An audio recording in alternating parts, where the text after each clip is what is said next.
Okay, Swathi is not here yet. I'm hoping she will join in just a little bit, but maybe we will go ahead and start without her as well.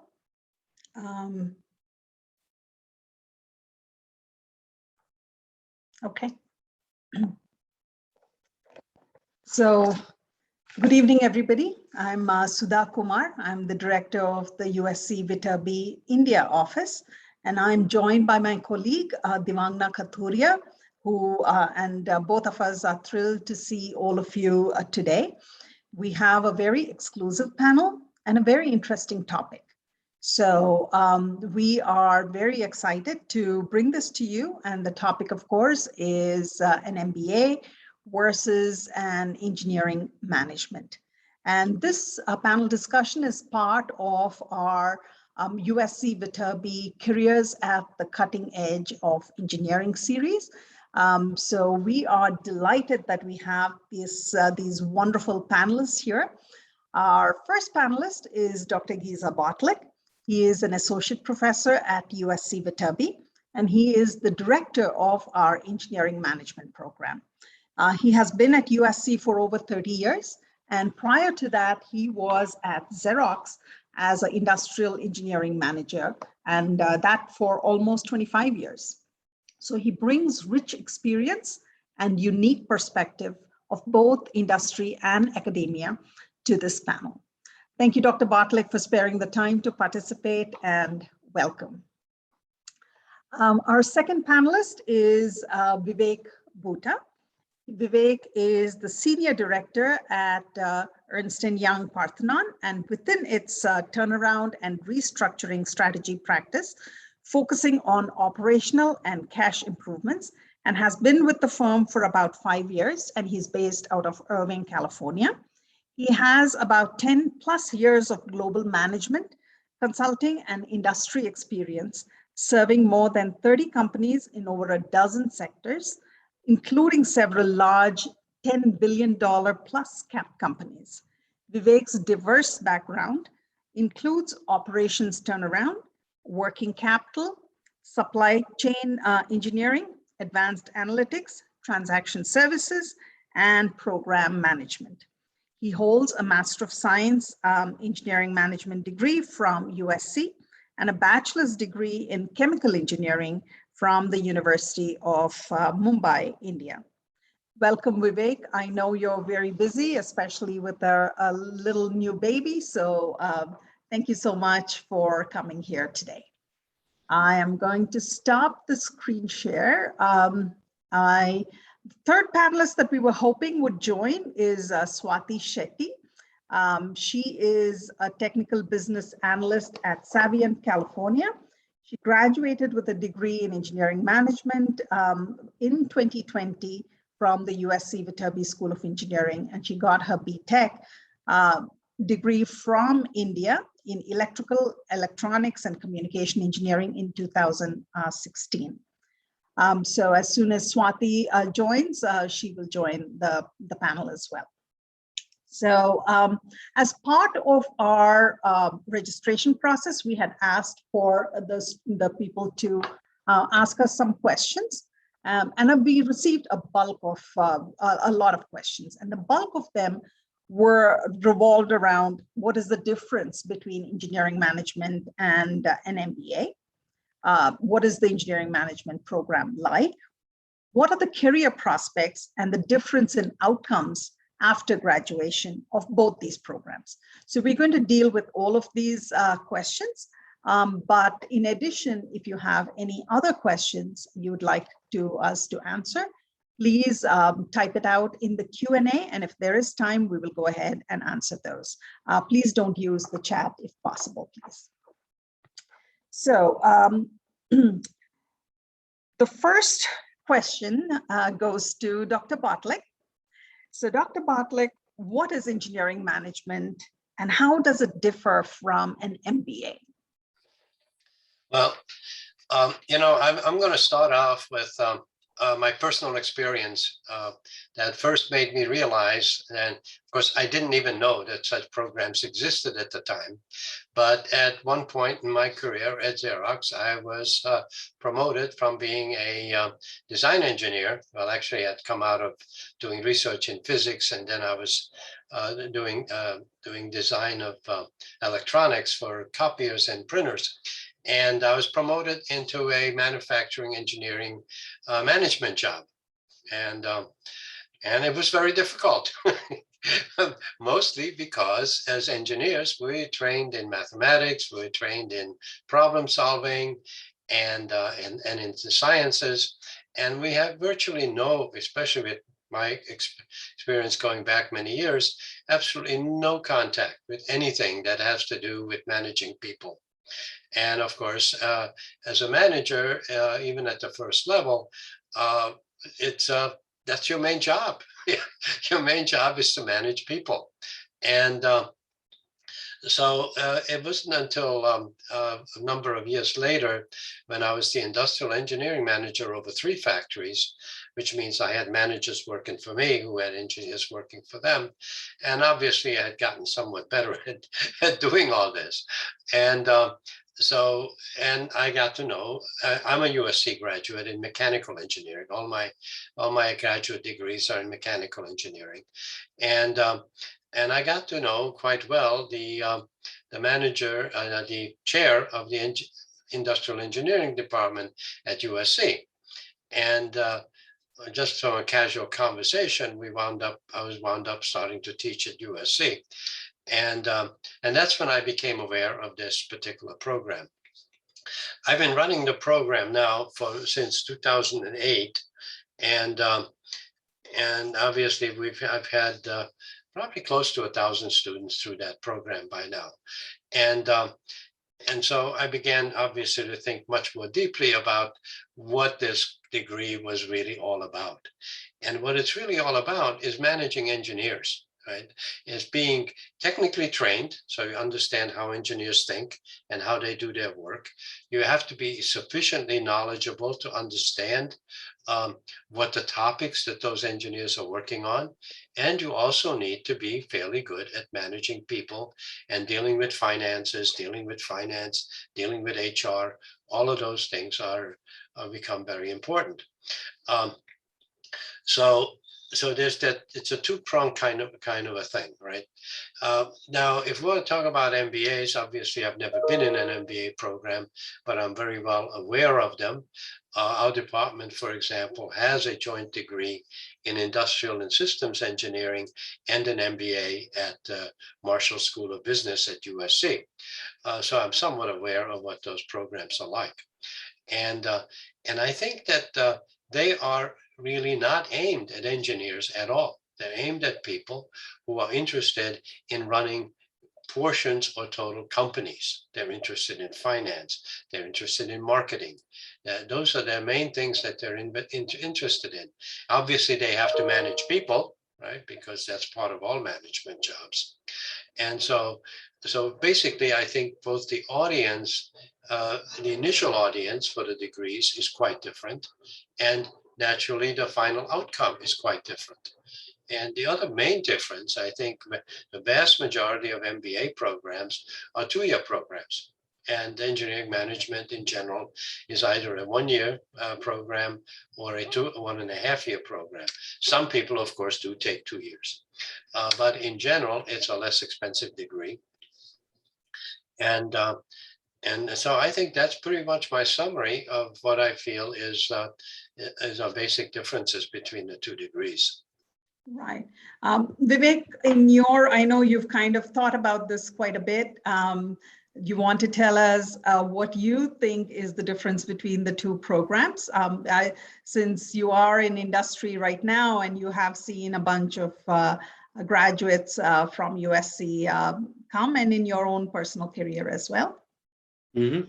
Yeah, absolutely. I think the key differences between the 2 programs is, right, so for engineering management, it's typically, as Professor mentioned, it's structured for people who have, or students who have an engineering background coming in from various different fields. Like, for example, myself, who had a chemical engineering background. But as I kind of graduated in that, I discovered that my interest really lies in the operations and the supply chain and the management side of engineering. And that's why when I came across this program at USC, that really kind of piqued my interest, and fortunately was able to get through it. What really helped, and over the years, now that I work and have peers who have MBAs and working side by side, and I am also actively involved in recruiting from USC for MBA graduates.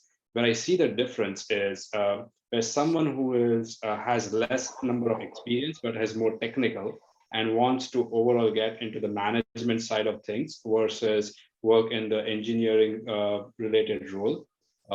That might be beneficial, where initially once you graduate, it might be a few years where you definitely need the reputations, experience, and jobs to work in certain engineering domain to get the foundational and the critical thinking and the technical expertise needed. But very quickly, it helps you also pivot because of the education and the experience in this program to how do you start managing people, teams across various sizes. And it's not about only managing people, it's about managing large sizes of responsibility and work streams within, say, an organization or within a client work that you are doing, right? So intersection of that is really helpful. And where I think that basically the distinction that I've experienced and across others is more and more traditional, let's say, management consulting firms who typically prefer hiring MBAs are now also very open to hiring at the same breadth who have the right technical and the critical thinking skills versus just someone who've done probably a very adjacent experience or academic background versus engineering, and then having them to train grounds up, right? And one last thing I would add is, after I graduated, I spent about 3 years in an industrial engineering and supply chain engineering role. And eventually, when I got an opportunity to interview for a management consulting role, at that point, it was at a firm who only hired very selectively, only from very selective MBA programs. And they asked me, right, you don't have an MBA, your background is essentially exactly what we look to train the MBAs coming in on. And that's why, would you be okay rather than coming in at a position that typically is assigned to MBAs, but maybe a couple of years lower, like a rank lower, learn the job so that there's a kind of a reasonable expectations coming in, but then quickly kind of rise to the ranks, right? That's how it worked out for me. And that's been a pretty interesting criteria. And the clients are also more and more finding where basically, yes, they want the MBAs and everyone, they do bring a lot of value. But I think the real value add that they really like is not just from a management side, but you have a technical capability, expertise, and you understand the ground level operational side, both from running the day-to-day operations, but also from an engineering side. So that's the distinction that has really helped me as well, if that makes sense. Right. So an MBA program would, if someone is interested in, say, moving into finance or marketing, MBA probably would be a better fit for them. But if you're working, want to, kind of stay in touch with engineering and work in with the other engineers, I think maybe the engineering management would be a good fit.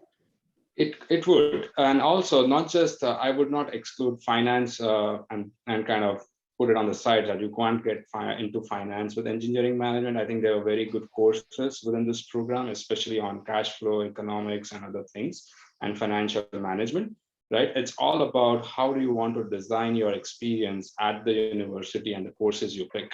And then how do you project yourself and get through somewhat of an internship experiences and then go from there, right?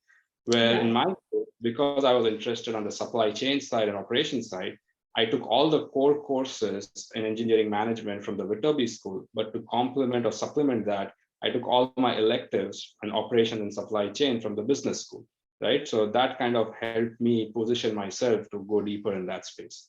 Same thing can be done if someone wants to pursue a finance track or a marketing track. I'm sure there can be ways to work that around. It's a matter of how you design and adjust your courses and how you want to project, and it's a matter of designing the story and moving forward from there. Yeah. Fantastic. Dr. Bottilik, is that the situation now as well? Can we take courses from the business school in the engineering management program? That's very good. So that's exactly what I was going to follow up on what Vivek just had said. Currently, the program is put together so you have 4 core courses that actually deal with the things we've been talking about. We talk about project management, people management, um, statistics, and also engineering economy, which has a very heavy helping of finance in it. And then we have a course that you can select from many that are in analytics, which is the current very hot topic and is part of just about everything. And also in technology development and management, which leaves you 3 more options to put together either a particular concentration, such as supply chain or management, or analytics as a subset, or you can put together your own, right? And so that's a very large part of my daily task, is to advise students how to put together, if they want to put together their own 3 electives that have to do with some coherent sense of what they're really interested in. And those people fall into basically 2 categories. The smaller category is people who want to actually accentuate their original undergraduate degree. So they'll take electrical engineering classes, mechanical engineering classes, or most of them actually industrial and systems engineering classes. But 3/4 of them are really much more interested in doing exactly what Vivek just said, is taking classes in the business school to enhance their management areas, whether that's finance or accounting or marketing or people management. So if a student has a background in, say, chemical engineering like Vivek did, or if a student has an electrical and electronics engineering background, is it fairly common for those students to join the engineering management program? Do they end up working in companies that are part of their domain, or do they work with other companies as well? I think it's mostly the latter, other companies. I think that Vivek, again, just by poor chance, happens to be an excellent example because he's with Ernst & Young. And a very large proportion of the students wind up working for Accenture and Ernst & Young and similar, the whole list of major consulting firms. So that seems to be the most desired path, which incidentally is also the desired path for undergraduate students in industrial and systems engineering, which I think partially explains this, because I would say probably 1/3 of our engineering management students, their undergraduate degree is in industrial and systems engineering.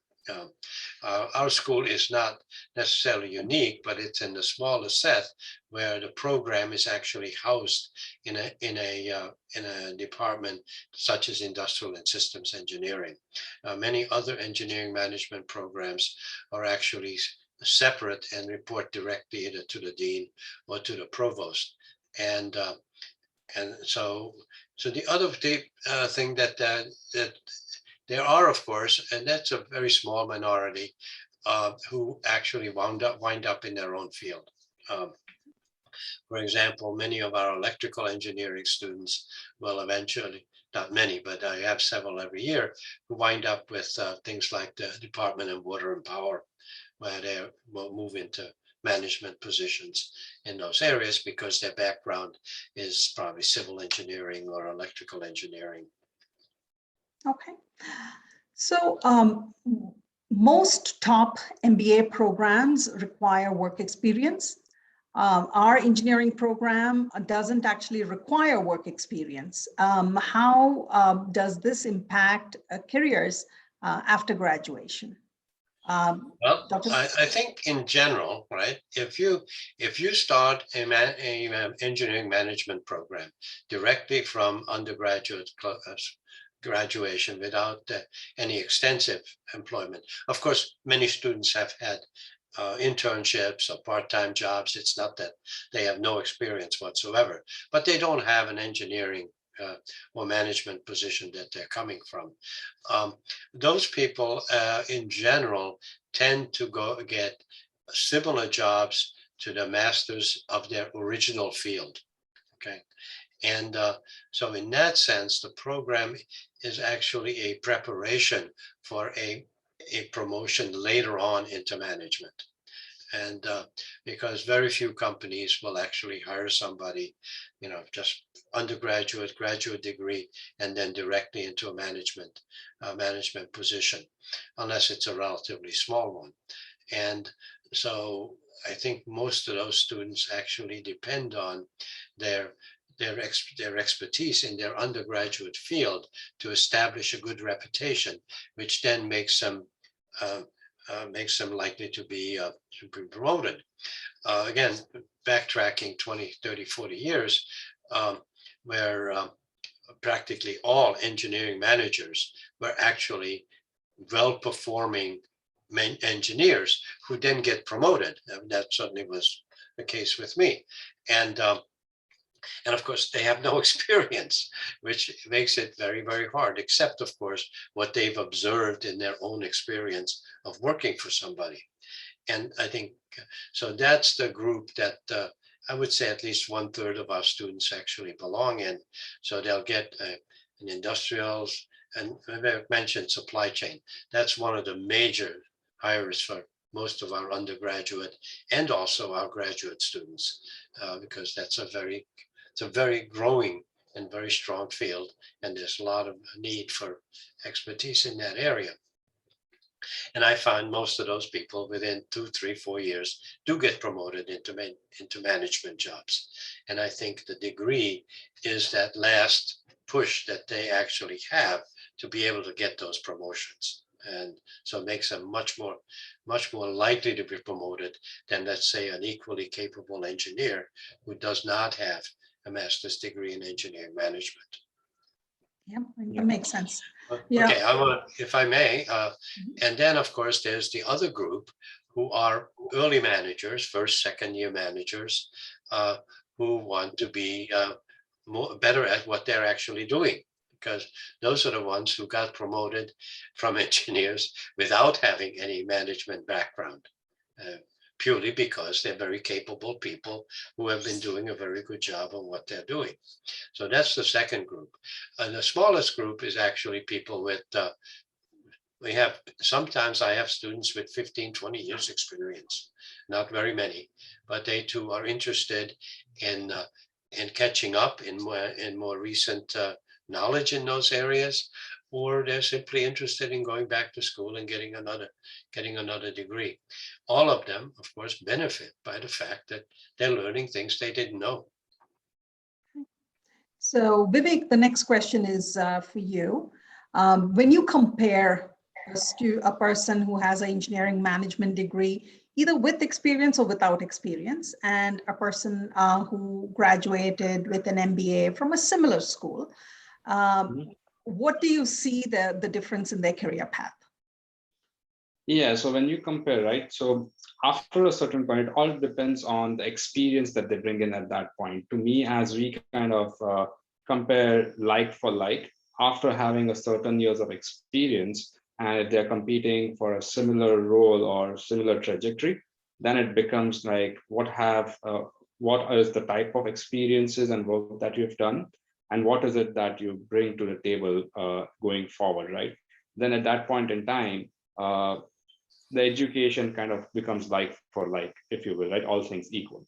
So basically, if I were to evaluate a candidate who has an MBA as his degree with, say, 5 years of experience versus a similar years of experience with an engineering management degree, right? Then it depends on what path do you want to pursue.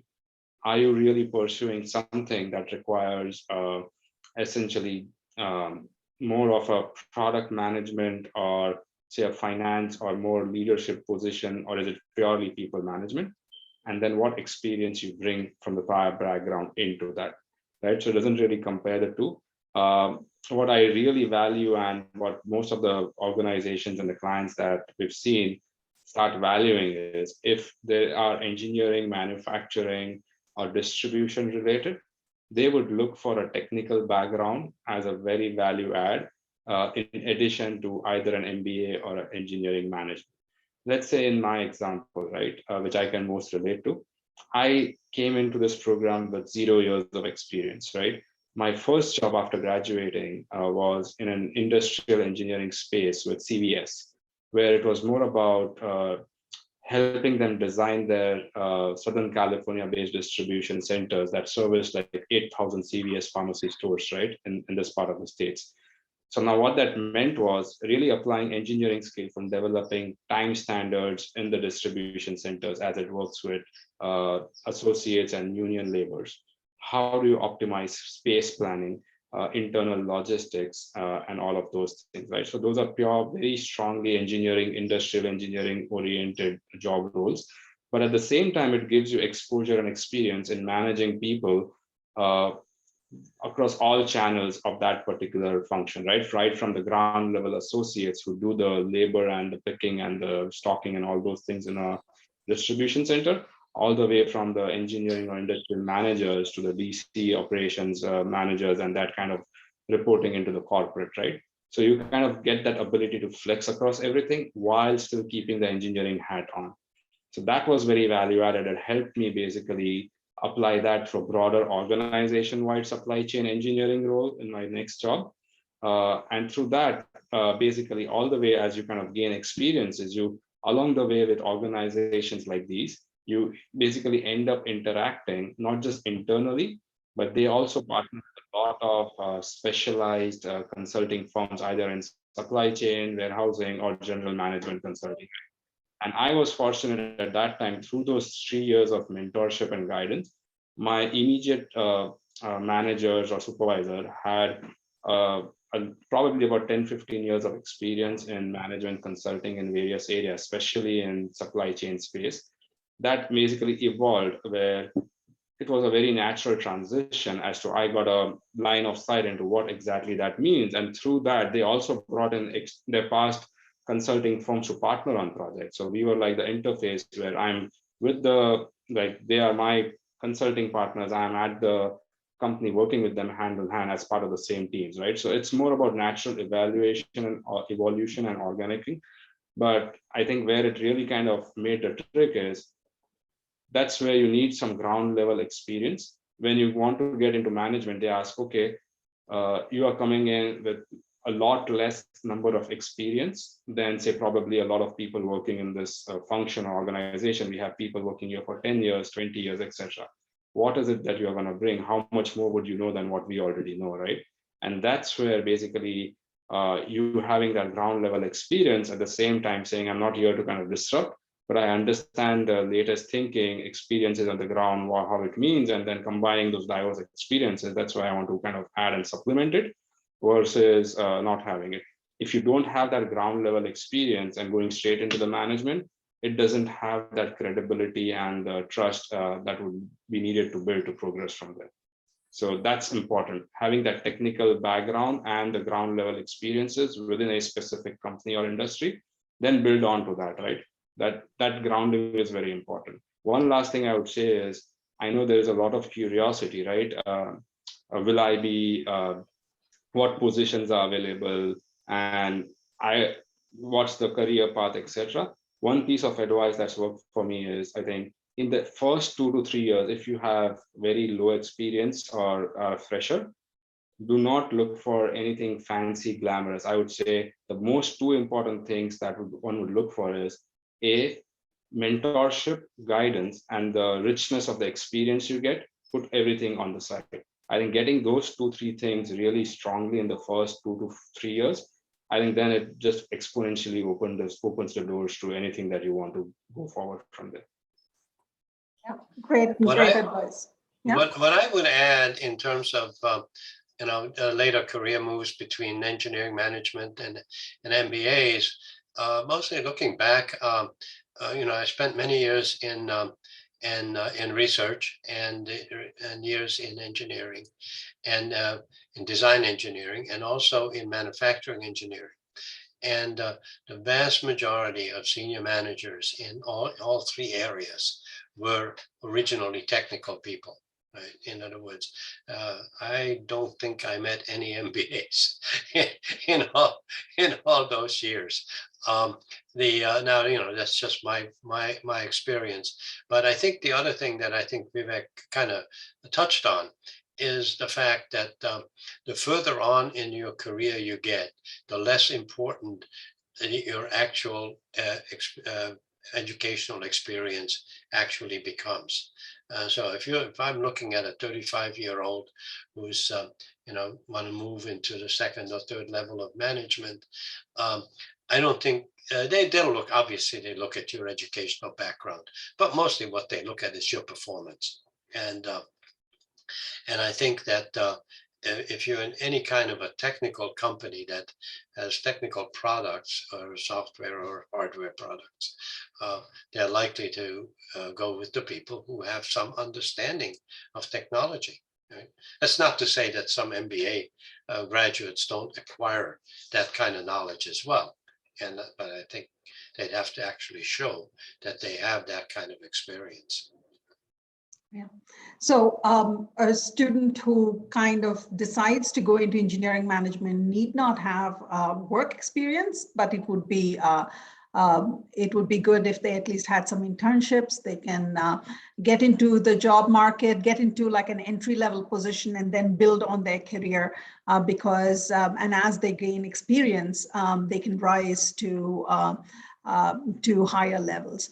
So Vivek, once you get to the higher levels, you have the work experience and you have the management background and the degree, a master's degree. Is there like a glass ceiling that engineering management people hit? In your observation, I mean, looking at you, I guess not, because you're now a senior director in Ernst & Young. But how about the general, the rest of the people? I think, in honest opinion, I've tackled this question for myself, right? Do I need to do an MBA or executive MBA? My mentors have said at this point, it's not needed, right? Because there's no value add. I think if you are a few years into an experience, I think all it matters at that point in time is you want to shift your industry or line of work. Then you get your MBA from a purely branding perspective. Then MBA becomes more of a branding and a networking exercise than a more of an academic exercise, is what I've felt. And second, internally within EY, or even before that, I used to work at PwC. In both groups, I've seen that what really matters is, let's just say, for example, in the line of work that I do right now, it's pure majority of the work is driven or sponsored for us through either the CFOs or the CEOs of the company. And you'd expect that people have finance backgrounds, MBAs, etc. But from a practice where I sit in, I would say 80% of the practice are engineers, with some having MBAs later on or some having a master's degree later on, right? Where it's more of a process-based mindset with critical thinking, right? The subject matter you can pick up with experience, but the mindset at the foundational level, once you have that process-based problem-solving, critical thinking mindset that comes with engineering and technical jobs, that's what is valued, and you bank on that more. And as any subject or issues come up, you kind of apply those lens, and then you kind of move forward from there. From your question, Sudha, from a glass ceiling perspective, I haven't seen it. I've asked that question. It doesn't matter. If from an interest, curiosity, you really need that, then obviously firms can help you kind of get an MBA. But I have not at that point in time. Where, for example, let's just say at my previous firm, most of the people were engineers and then having masters in engineering. Some even went on to do a PhD and were very technical all through their life. And that's where then they end up being in the space and work alongside me as peers.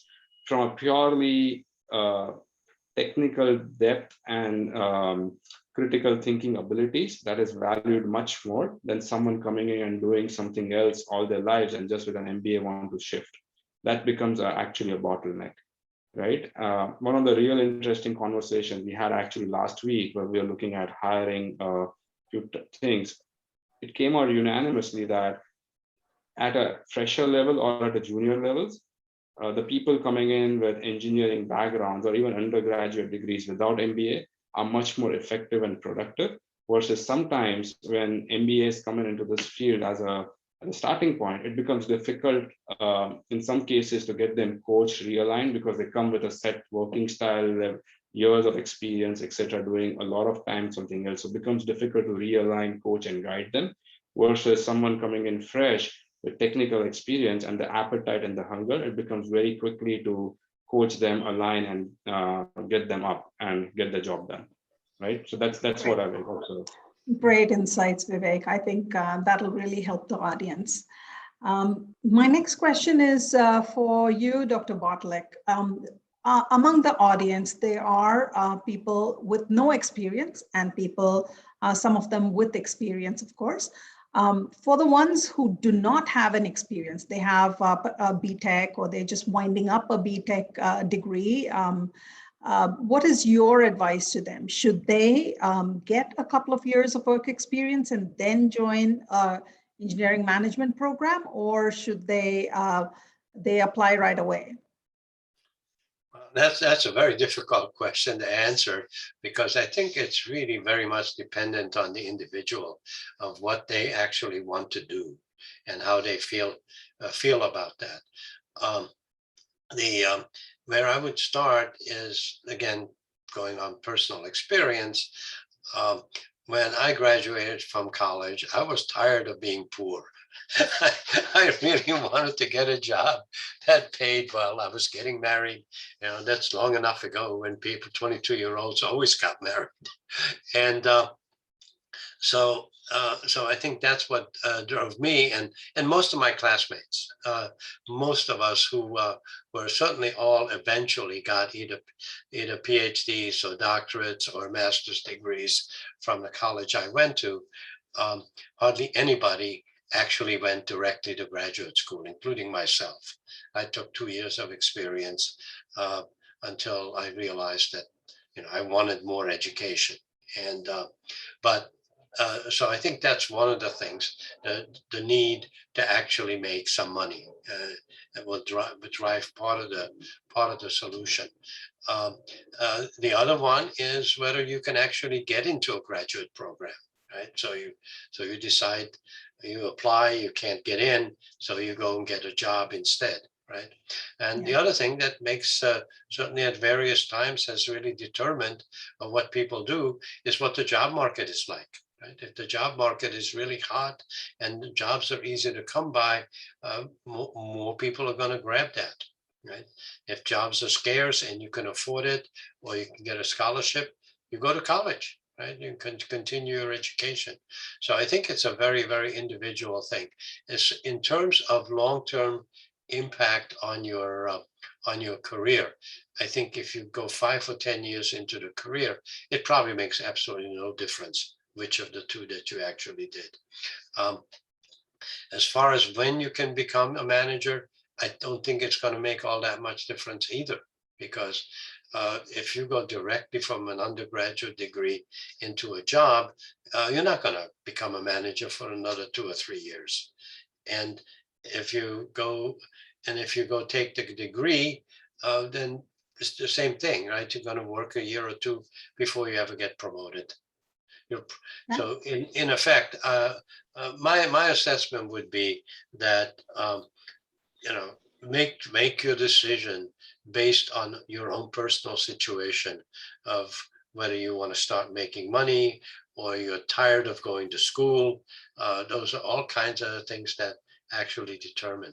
The one thing I would point out, right, is that the sooner you start on a graduate degree, the less difficulty you're going to have in getting back into the mode of going to school and studying, right?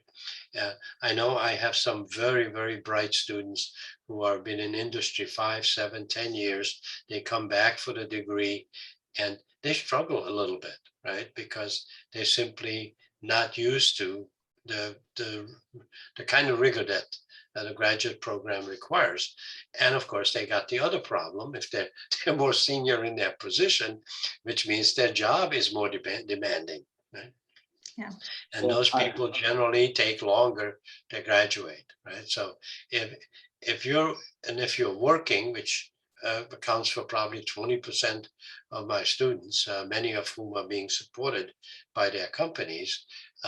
They generally, some of them take 4 or 5 years to get the degree. Right? Okay. And I think that's one of the other flexibilities that you can do with engineering management. I don't know for sure, but I tend to doubt that MBA programs are very tolerant of people taking 4 or 5 years to get their degree. Yeah. I know they're very intent on keeping a cohort together. Now, many engineering programs do operate on cohorts, and in effect, we do as well, because you wind up pretty much graduating with the people that you started with. But the point is that you don't all take the same classes at the same time. You get a lot more choice. Right. Okay. So for people who are full-time students on campus, this program the engineering management program would be about 1.5 years. Vivek, was that how long you took to graduate? Yeah, it took 1.5 years for me. There was an option to do it in 2 years, but I took the 1.5 years option. One thing, if okay, I can add to Professor's point is, right, there is no silver bullet in your saying that doing this particular degree or that particular degree will get you and this particular job, right? It's more about getting that right education and then basically quickly figuring out where you want to get to and building on that experiences, right? It's all about then the more and more experience you get, the less and less important the education or the specific nature of the degree becomes. And second, one thing I really resonated what Professor said is, you want to get, if you are considering a graduate program and in the US, you want to get started early if you are an early career or an kind of a student in early stages. The reason I say so, geared to the audience we have today, there's also a cultural aspect, right? Where if you think about doing an MBA or getting back to school after getting X numbers of years of experience, it is only basically going to get a little bit difficult in decision making because life events will happen. You may probably have families, other things going on, other priorities taking place from the personal side. So that adds to some of the decision-making criteria as well. So right now, given that most of them might have been having less responsibilities pretty early in their student life, may want to consider as a factor as you think of pursuing a graduate program. Yeah. Well, the other thing I think I would add to this is the availability of a very good distance program, which we happen to have.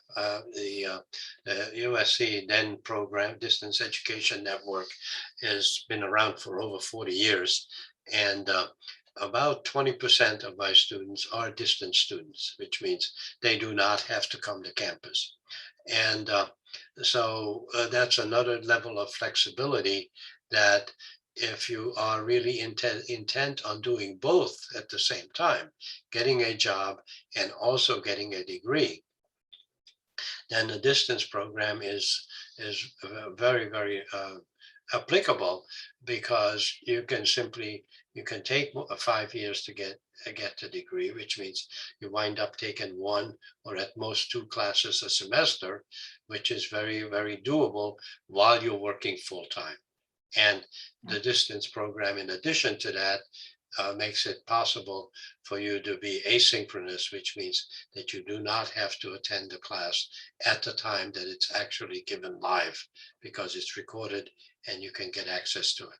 The other advantage of our distance degree is that it is exactly the same degree as the on-campus degree. So there's no distinction at all once you get done.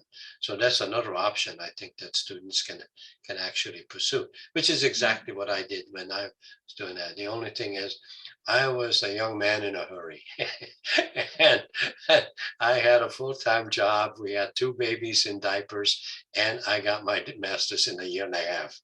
And it was probably the stupidest thing I've ever done, because I hardly ever got any sleep. Right. No, the distance education network at USC and that option is fantastic. However, for international students, there are challenges and there are certain rules that govern them. The F1 students are governed by certain rules. So they may not be able to take full advantage of it right away, but later on in their programs, they could probably do that. Yeah, I don't know. I don't know what all those regulations actually are, Yeah. but I know that I regularly have students from South Korea. I have students from in Japan, and I'm not sure I've ever had any distance students from India or not. Not really. I'd have to look at my records. I'm a I'm a real analytics person besides, so Yeah. I got a database of 6,200 students in it who Right. had taken a class with me at one time or another. Right. So I'm going to move on to the next question. And this is something that Vivek kind of alluded to, and Dr. Bottilik, you did as well. One of the big takeaways from a good MBA program is the networking that you get, right? Networking not just with companies and so on, but also within the cohort that you have. These are people who have a lot of experience in their companies and so on.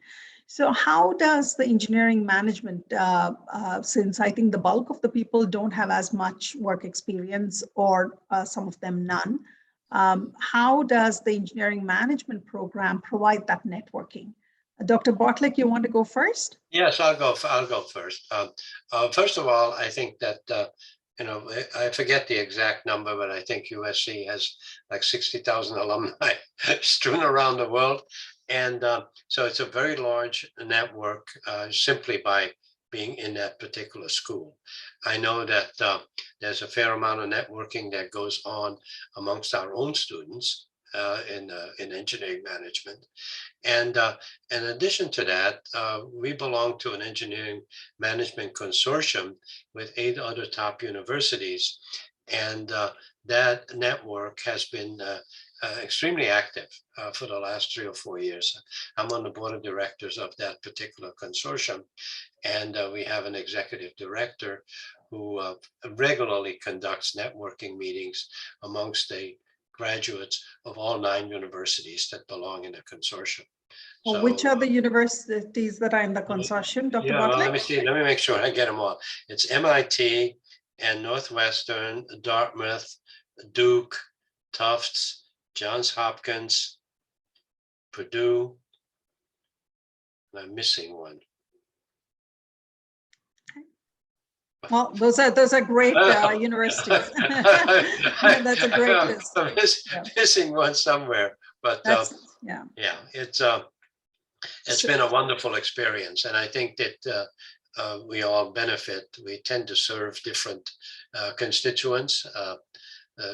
For example, MIT requires 5 years of experience, which obviously vastly restricts their pool of applicants. But anyway, it's been a very, very effective networking, and we were effective even before we joined that particular one. Okay, Vivek, you want to add to that? Yep. No, I would say Professor covered it from a program standpoint. What are the different networking opportunities from a consortium, right? But I would also say, given today's environment, I think it becomes very easy to have an outreach, and especially the sense of community amongst the USC is very strong. Doesn't matter what you studied at USC. If you reach out to someone, say for a coffee chat, virtual discussion, or even for a guidance, right? Say, hey, I looked it up through various social media or internal databases or alumni databases or student databases that you studied so and so. I'm interested in this. I'm a current student at USC. In my experience, you will get a response back within 1 to 5 days for sure, and people are willing to help out. So that's a huge network of people. I would say more than 100,000 network of people over the past years to tap into. Second is there's no stopping, and there's always open doors across different courses, programs at USC within engineering or MBA, where you can network and get to know, right? There's obviously people are interested in meeting and networking amongst new people. So that's from a networking standpoint, from a non-recruiting perspective. From a recruiting perspective, these days, I agree, Sudha, that it's become very hyperactive in terms of networking. The level of interviewing and the screening that the candidates go through, and I can speak for MBA, and I'm pretty sure it's for engineering management as well. It's a lot, probably 2 to 3-fold more effort needed than what it was previously. Let's just say when we go recruiting at MBA, earlier it used to be, here is the application deadline, submit it into the university portal. We'll screen the resumes. There'll be one round of on-campus interview and then a couple of rounds of in-office interviews, and that's about it. Now what happens is all of that still happens, but between all of that, there is information sessions that they talk about the company, what they are recruiting, and different levels and different vertical sectors, competencies. Then there are coffee chats. That's one more interaction with students who are interested. And then essentially they, through those information sessions, coffee chats, there's also some case competitions. There's also some happy hours. And through those all softer skill networking, and even before the resumes are submitted, the people kind of came to see who has more kind of networking, social, and interaction ability, just gaining the and gaining the experience and the knowledge from those discussions. They have a very shortlisted, then we have a very shortlisted event where you say, okay, we've met, say, 25 students. Let's invite these 15 students to a event where we get to know them better. And then when the resumes are submitted, obviously those 15 students are kind of at the top of the radar to review the resume and see if all kind of matches to what they've learned from social interactions. Right. So that way, when I look at a resume coming to me, I can put a face on that resume and kind of recall what has been the level of interaction attached to this resume. Because probably somebody will spend less than a minute looking at a resume, and then the recall value of that conversation is very important. So that's why it's very hyper active in the networking and the recruiting environment these days. And same happens on the undergrad and the master side as well.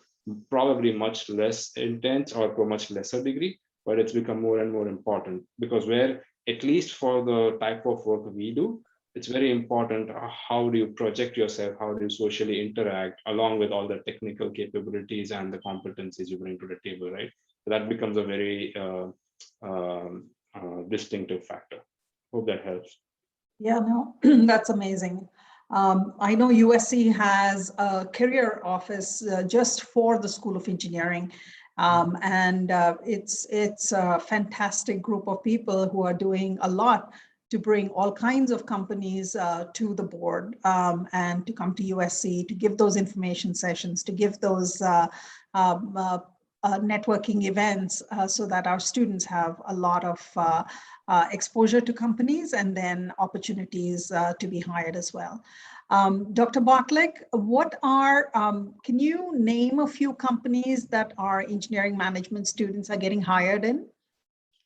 Well, I think I mentioned Ernst & Young before and Accenture.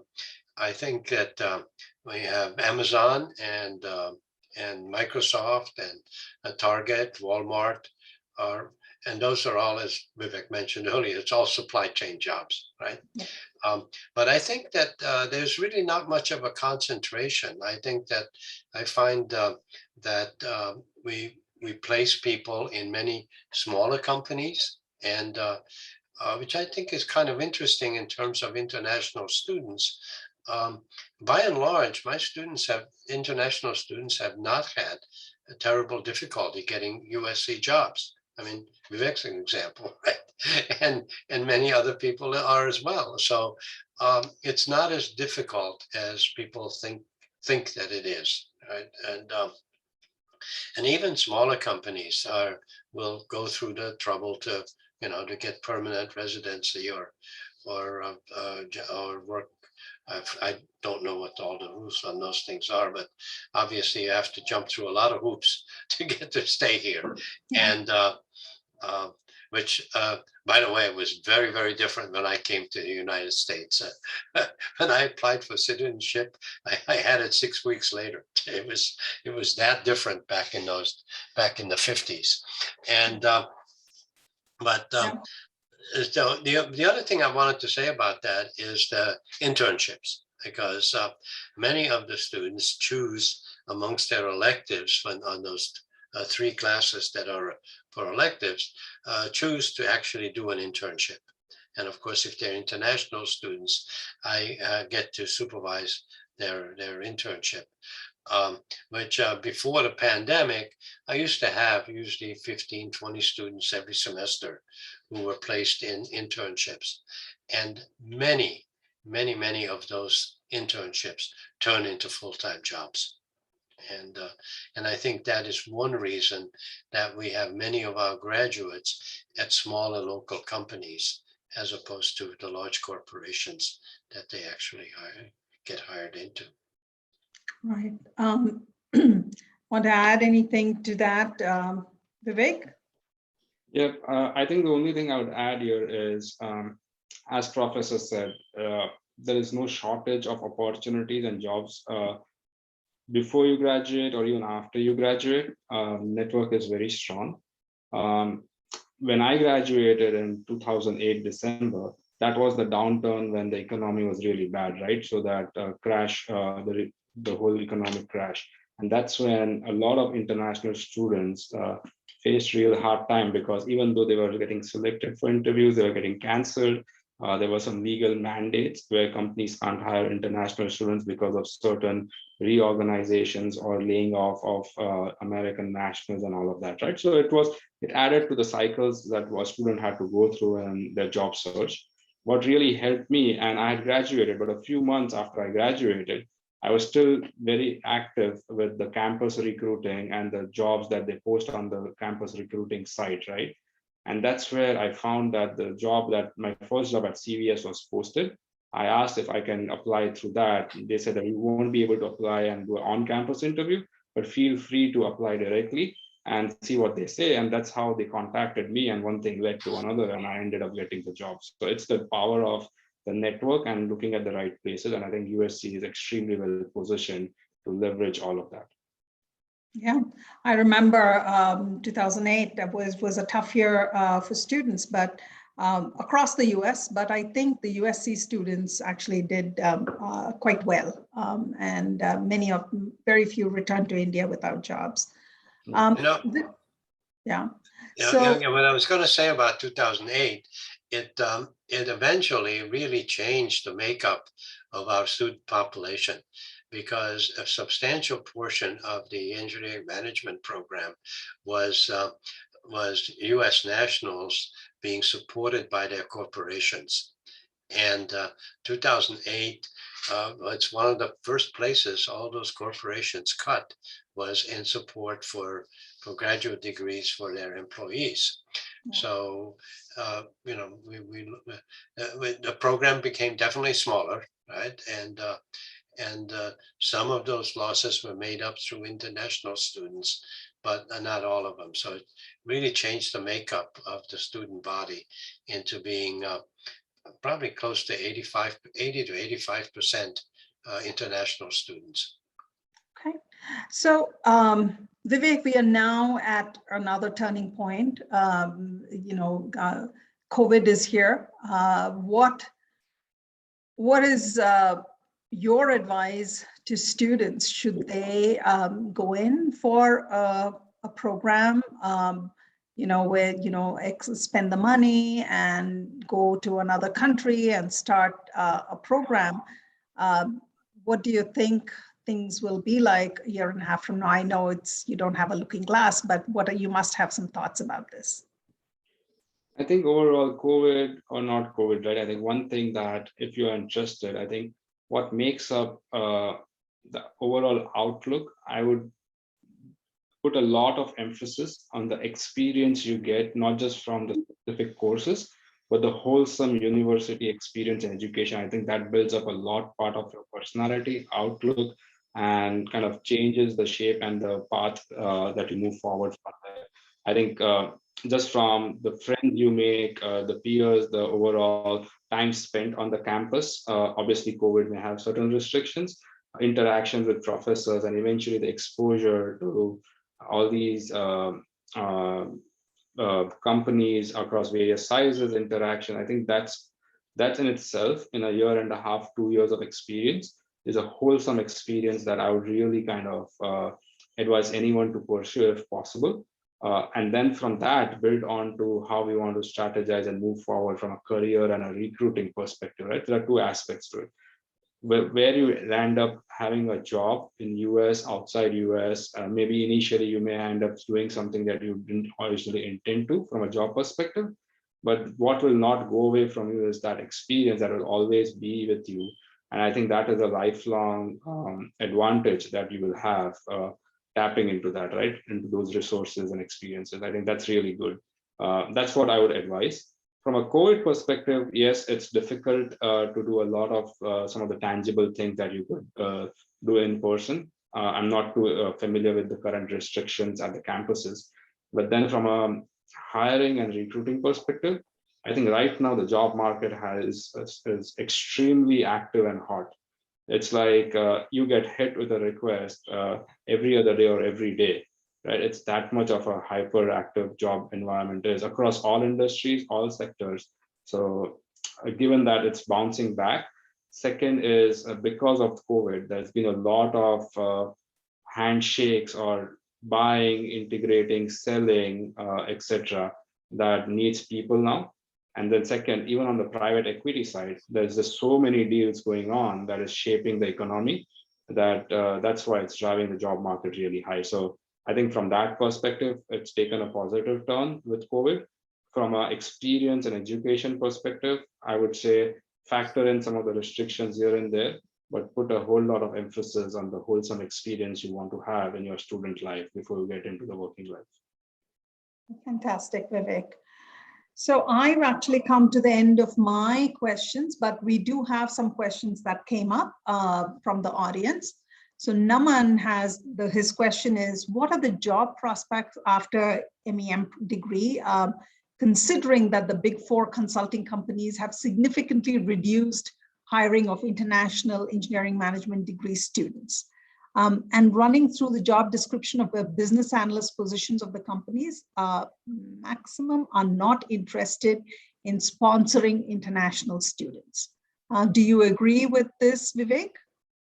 I would say it's on a case-by-case basis, right? I don't see any cap or restrictions being placed. But then what happens is, and just to give the students an insight, right? Let's just take example of big four firms. Every big four firm sponsors visa. I know that. I'm one of them, right? Second, what will happen is they'll not only come to USC, they'll come to variety of campuses nationally, right? And then they pull in, and then they interview, say, 100 candidates nationally. Of that, probably 20 are close to getting to the final round, for example. And what's the makeup of that 20? Say, for example, 15 of that 20 require sponsorships. That's when they say, okay, these are our budget restrictions and caps, and we may or may not extend an offer to more than X number of international candidates. So that's some of the filtering and the background work that goes on. So you become part of a national pool of candidates from campus that kind of go through the drill of extending the offer. And one of the factors then comes is do they have a cap on budget or other things for doing those sponsorships? So that's one. And second is also keep in mind that engineering management is a better position, has a slight advantage because it is part of the STEM degree, where you keep me honest with that, but at least in my time, in addition to the 12-month program, we were able to extend it further for another 2 years or something around that. So that a total of 3 years. That still is the case. So that gives you that added buffer and a safety net saying, if you don't need to directly get into, say, for example, an H-1B sponsorship right away when you start, you have a 3 years. And what the advantage there is you can really prove yourself, being a valuable member wherever you work, get that sponsorship and getting people to know you, right? So that is an added advantage. And that worked in my case as well, because in that downturn, they weren't hiring international students. So I had to basically put a story together. I don't need any additional documents, change of visa, sponsorship. I'm good to go for 3 years. And all I need from you is to make sure that after the 12 months, you provide a supporting letter that I'm still employed so that I can extend my OPT card. That's it, right? And it's keeping it very simple. Sometimes the company, human resources, or recruiting may not understand the intricacies.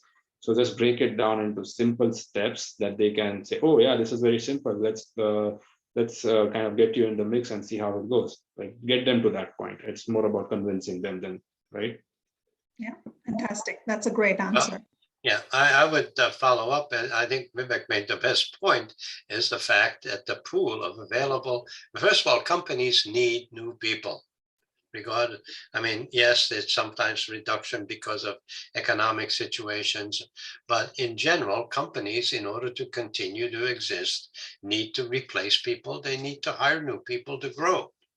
And the pool out there is 80% international students, whether it's in electrical engineering, computer science, or engineering management, doesn't really matter. I mean, so they're kind of stuck. They have to hire international students as a fair proportion of the people that they hire, simply because of availability. So I think the questioner's comment is valid in terms of there is obviously reluctance to go through all those hoops to have to do that. But on the other hand, they also need people. So eventually that balances out. And that's why international students do get jobs. Yeah, and that is our experience at USC Viterbi. We do see that the students are getting jobs, including all the international students. Mm-hmm. All right, so next question is for you, Dr. Bottilik. Can architecture students pursue engineering management? Okay, I would say on balance, I would say yes. I think it, let me explain our admissions process in general. We have an admissions office that handles all degree programs, right? So I don't get involved initially in admissions, right? But when there are questionable cases, and I think architecture would fall into that, right? Then the admissions office, I usually get every semester out of the 600 some odd applicants, I get maybe 30 or 40 that I have to review because the admissions people are unwilling to make a decision, either because of their undergraduate grades or whatever the reason, right? And sometimes it's people who are in other fields, right? And architecture and biology and psychology would be things that would fall into that category. And then I'm almost always will actually approve admissions for people who have a good educational background, went to a good school, their test scores are good, their language skills are okay, then I would have no objection to having architecture students. Okay. Would they need to know any engineering background, any skills like that? No, not as such. I think that clearly in our program, there are 2 or 3 classes that are very close to what you would see as an undergraduate in industrial engineering. So those people do have a leg up on engineering economy, perhaps on not so much on statistics, but that's the main or in supply chains. But in general, anybody who has a decent mathematical background, because both the analytics class and the statistics class, and to some degree project management, do require a mathematical background.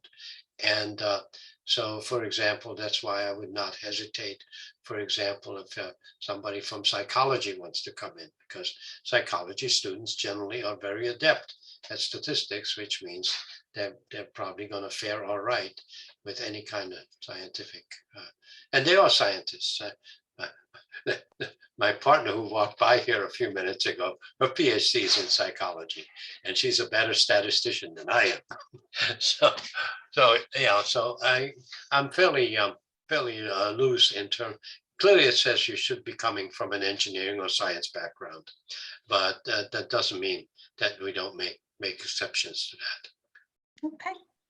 So I think I've come to the end of all the questions that I had. I think both of you had really valuable advice and insights into the engineering management program and how it differs from the MBA program.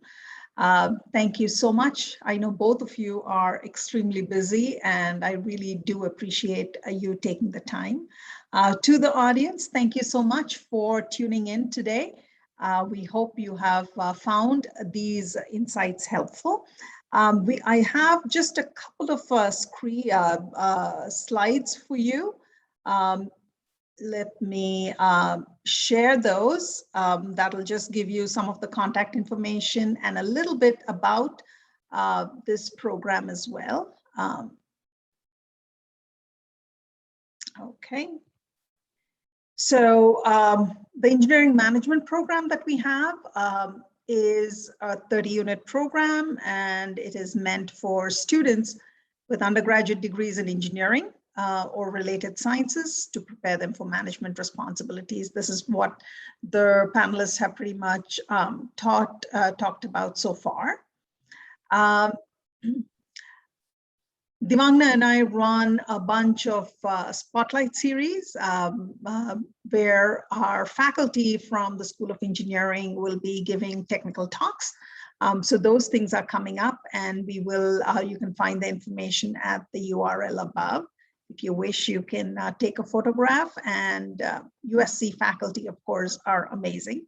So if you are interested, please feel free to attend these events. And if you are interested in talking in more detail about the kind of GRE scores that we are expecting, how to apply, what the deadlines are, and so on, please sign up for our virtual open house that's coming up on the 30th of August. Devangna will be putting the link to that in the chat site as well. So please, we hope to see you there also. And if you want more information, we have an awesome website, which is www.uscengineer.com. You can also write to us, and you can follow us on Instagram. So thank you so much for spending your evening with us, and I hope you found this insightful. Thank you to the panelists. Thank you for Devangna for answering some of the questions in the background as well. Good night to everybody. Thanks, Vivek, and good luck with the baby. Thanks, Dr. Bottilik. It was wonderful hearing from both of you. It was a pleasure. Thank you for arranging this, Sudha. Nice job. Thank you. Thank you so much. Wonderful. This is Okay. great. Bye. Okay, bye-bye.